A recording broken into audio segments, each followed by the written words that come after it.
7월 24일 수요일 기도를 돕는 그 사랑 매일 묵상. 오늘은 시편 59편 14절에서 17절입니다. 17절에 보면 나의 힘이시며 내가 주께 찬송하오리니 하나님은 나의 요새시며 나를 긍휼히 여기시는 하나님이심이니이다. 이렇게 끝이 나죠. 하나님이 나를 긍휼히 여기시는 하나님이시다. 이것이 이 기도의 어떤 결론과 같은 겁니다. 그래서 오늘 제목은 나를 긍휼히 여기시는 하나님이라는 제목으로 좀 말씀을 나누려고 합니다. 시편 59편은 1절부터 원수들의 손에서 나를 건지소서 이렇게 이제 기도가 시작되죠. 그렇게 어렵게 힘든 상황에서 기도를 시작했지만 지금 하나님을 찬양하면서 끝이 납니다. 14절에 보면 그들에게 점으로 돌아와서 개처럼 울리며 성으로 두루 다니게 하소서. 그들은 먹을 것을 찾아 유리하다가 배부름을 얻지 못하면 밤을 새우려니와 하면서 지금 그 악인들이 이리저리 돌아다니며 울부짖는 이 개들처럼 그들이 무언가를 찾지 못하고 굉장히 갈급해하지만 무언가를 찾지 못하는 삶으로 묘사하고, 지금 다윗은 나는 주의 힘을 노래하며 이렇게 얘기하죠.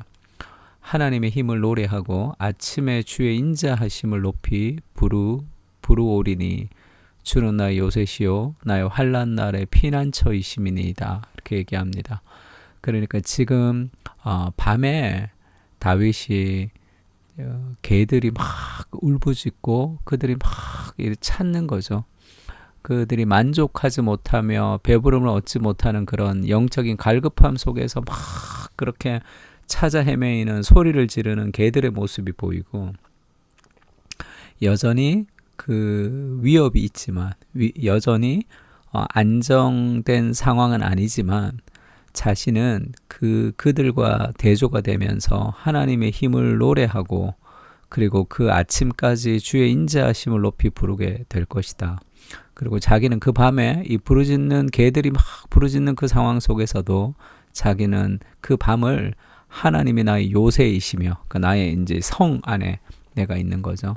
그리고 나의 환난 날의 피난처이십니다. 그 어려울 때 하나님 품 안에서 내가 피난처, 내가 그렇게 숨어 있는 거죠. 그래서 그들의 어떤 공격, 울부짖으면서 막 공격하는 그 갈급함과 그럼에도 불구하고 여전히 공격에 시달리고 있고 개들이 막 찾지만 그들이 나를 찾지 못할 것이다. 그들이 막 그렇게 공격하지만 나는 안전하다. 그렇게 대조를 이루고 있습니다. 왜냐하면 하나님이 나의 피난처가 되시기 때문이죠. 그렇게 다윗의 기도가 이렇게 확장되어 가고 있습니다. 안정감을 좀 누리는 거죠. 그러니까 우리가 신앙생활을 할 때 여호와께서 나의 힘이 되시고 그리고 여호와께서 승리하시고 그리고 하나님이 나를 도우시고 하는 그런 부분은 우리가 많이 기도하기도 하고 경험하기도 하지만, 하나님이 나의 요새시고 피난처시다라는 것을 좀 경험하지 못할 때가 많습니다. 그 요새고 피난처라는 것은 힘든 상황이 없어지지 않는 거, 여전히 힘듭니다. 근데 힘든 상황 속에 있지만 무언가 안정감을 누리는, 내가 하나님과 함께 있다는 삶의 안정감이죠. 그래서 무서운 곳에 혼자 있는 어린아이가 아니라 엄마 품 안에 있는 그런 안정감을 우리가 누리는 겁니다. 그러니까 이것은 뭐라 그럴까요? 굉장히 능동적이고 행동적이라기보다 어떻게 수동적인 신앙인 것 같지만 굉장한 안정감을 가지는 거죠. 내적으로. 그래서 하나님이 나의 요새이시고 피난처가 되신다는 것을 우리가 이 땅의 삶에서 그것을 경험할 수 있게 해달라고 하나님 앞에 좀 기도할 필요가 있습니다. 여전히 직장은 힘듭니다. 가정생활도 무언가 이렇게 바뀌는 것 같지 않을 때가 있고 세상도 마찬가지죠. 그러나 그 속에서 하나님이 내 삶의 피난처가 되시고 나의 요새가 되신다는 그런 방어적인 그런 안정감을 우리가 누릴 필요가 있겠죠. 흔들 수 있는 깃발을 가지고 노래를 부르며 우리가 전진해야 될 때가 있고, 그리고 우리가 중립기아를 가지고 이렇게 안전 가운데 피해야 될 때가 있어요. 신앙생활이 날마다 전진할 수는 없잖아요. 하나님이 나의 요새가 되시고 피난처가 되시는 그 은혜, 그 안정감을 허락해 달라고 우리가 기도할 필요가 있습니다. 그리고 우리가 그렇게 기도할 수 있는 근거, 그리고 악인은 멸망하지만 우리가 구원받는 그 근거가 어디 있냐? 이 자신감, 이 다윗이 가지는 자신감이 17절에 보면 나의 힘이 되신다. 하나님이 나의 힘이시고 나의 힘이시여 내가 주께 찬송하오리니. 그러니까 내 삶의 모든 용기와 내 삶의 모든 생각과 그런 이 긍정적인 방향이 여호와께서 나와 함께 하시는 거기서 오는 거죠. 그러니까 하나님이 나의 힘이 되신다 이렇게 얘기합니다. 내가 주께 찬송하오리니 하나님은 나의 요새이시며 나를 긍휼히 여기시는 하나님이십니다. 그러니까 다윗이 누리는 이 수많은 혜택, 이 기도 가운데 누릴 수 있는 이 삶의 안정감, 하나님이 나를 특별히 사랑하시는 이유, 그것은 다윗의 행위, 우리의 행위가 하나님의 마음에 꼭 들기 때문이 아니라 하나님의 긍휼을 입은 존재죠. 하나님 우리를 불쌍히 여기십니다. 그것은 논리적인 게 아니에요. 내가 이렇게 잘하고 뭐를 잘하고 못하고의 문제가 아닙니다. 불쌍히 여긴 것은 그 자체로 하나님의 긍휼로 우리를 받아주시는 거예요. 우리가 깨끗해야 되고 노력해야 되고 우리가 행위를 고쳐야지만 하나님의 자녀가 되는 것이 아니라 긍휼이라는 것은, 그 불쌍함이라는 것은 우리의 비참한 현실을 그대로 받아주시고 안타까워하시는 그 하나님의 마음입니다. 그것이 우리가 기도할 수 있는 근거고 우리가 신앙생활을 출발할 수 있는 근거죠.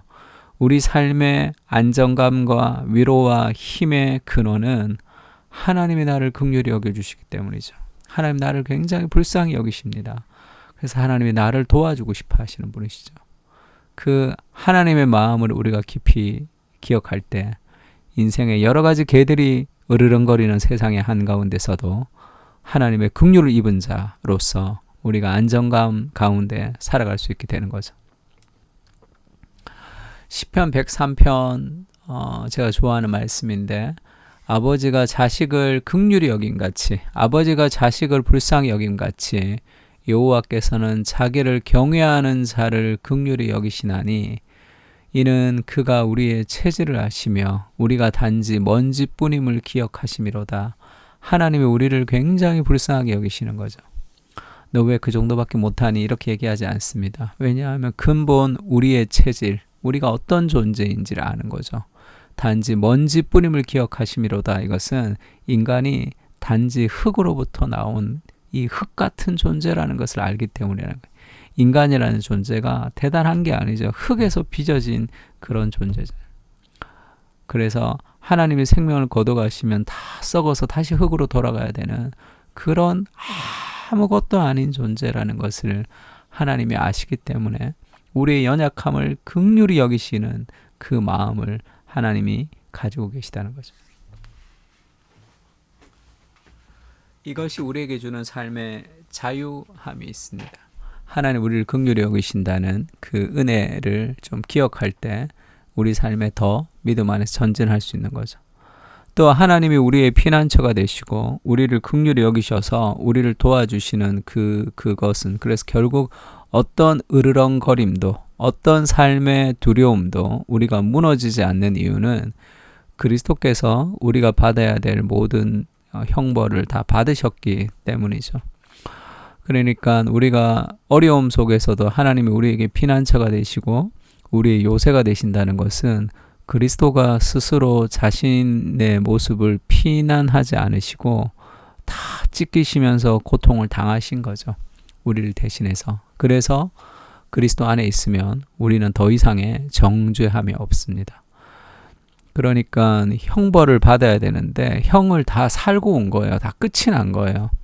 그래서 다시 우리를 정죄하게 되면 그것은 하나님의 정의에 맞지 않습니다. 감옥을 다 살고 왔어요. 다 형이 끝났는데 그것을 가지고 또 재판하지 않잖아요. 이사야서 53장 10절에는 그 고난받는 종인 메시아를 얘기하면서 그렇게 얘기하죠. 여호와께서 그에게, 예수님이죠. 예수님에게 상함을 받게 하시기를 원하셨다. 하나님이 그리스도가 상하기를 원하신 거죠. 왜? 우리를 대신해서. 또 그리스도는 그것을 순종하셨습니다. 그래서 우리가 받아야 될 수많은 삶의 그 상함을 그리스도께서 대신 받으셔서 이제 더 이상 어떤 어려움도 우리를 상하게 하지는 못하는 거죠. 그 그리스도의 능력이 우리 안에 있는 겁니다. 갈라디아 3장 13절 유명한 구절이죠. 이런 구절 외워서 기도할 때 자꾸 사용해도 너무 좋습니다. 그리스도께서 우리를 위하여 저주를 받으셨습니다. 율법의 저주에서 우리를 속량하셨으니 기록된 바 나무에 달린 자마다 저주 아래 있는 자라 하였습니다. 그리스도가 우리를 대신하여 저주를 받으셨기 때문에 더 이상의 어떤 삶의 시련도 우리에게 저주가 되지 않고 우리가 그리스도 안에서 안전한 존재가 되는 거죠. 개들이 여전히 으르렁거리는 거리 속에 있지만 내 영혼은 안전합니다. 주님이 견고한 요새가 되시고 피난처가 되시기 때문입니다. 우리는 주님의 품 안에 있습니다. 어떤 시련도 우리를 무너뜨리지 못합니다. 그리스도께서 대신 모든 저주를 받으시고 피하지 않으셨기에 우리가 피할 수 있습니다. 어려움 속에서도 주님을 노래하게 하시고 찬양하게 하옵소서. 그 무엇도 우리의 찬양을 방해할 수 없으며 그리스도의 사랑에서 우리를 끊을 수 없습니다. 아멘.